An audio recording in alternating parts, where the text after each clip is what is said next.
Para sa mga nag-iisip na ng kanilang ihahanda sa Pasko, pagplanuhan na po yan ng maigi, lalo't tumaas na ang presyo ng mga karne. Live sa Maynila, may unang balita, James Agustin. James. Ivan, good morning. Aba, kompleto na ba yung listahan ng mga kapuso natin, ng mga panghanda nila sa darating sa Noche Buena? Kung hindi pa, ngayon pa lamang po ay tumaas na yung presyo ng mga binebentang manok, karneng baka at baboy.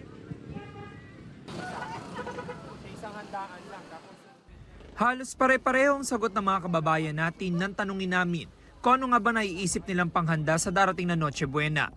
Siyempre, yung karaniwan, spaghetti, magsasalad, manok, ganyan. Spaghetti, manok, piritong manok.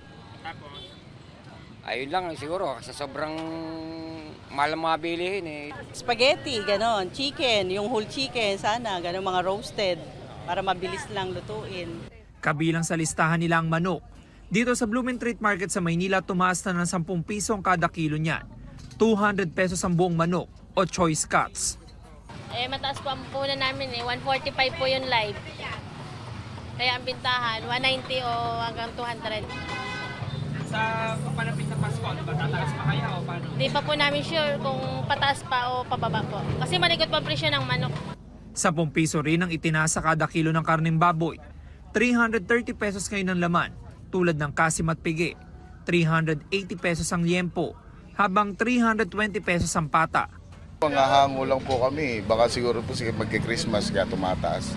Pagpasok ng buwan ng Disyembre, tumaas na rin daw ang presyo ng karneng baka. 410 pesos per kilo ang laman, 340 pesos ang ribs, at 370 pesos ang kamto. Mabibili naman ng spaghetti noodles mula 85 pesos hanggang 100 pesos per pack, depende sa brand. May mga promo pack naman ng pasta at sauce na 125 pesos hanggang 150 pesos. Sa gitna ng mataas na presyo ng bilihin, kanya-kanyang diskarte ang mga mamimili para makatipid. Para makatipid, siyempre bibili ka ng sarili mo, hindi ka o-order. Kasi pag order, mas medyo mahal. Siyempre, bibili nilang ng yung yung merikado na, yung katulad ng mga na marinade na siya, pipirito mo na lang. Lahat, tatanungin mo. Siyempre tawad to the max kasi nga sobrang taas. Samantala, Ivan, isa pang tip para sa ating mga kababayan para kahit paano yung makatipid at makatawad sila, ay bumili lamang sila dun sa kanilang mga suki.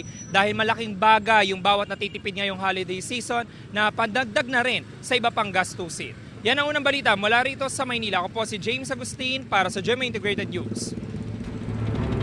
Kapuso, huwag magpapahuli sa latest news and updates. Mag-iuna ka sa balita at mag-subscribe sa YouTube channel ng GMA Integrated News.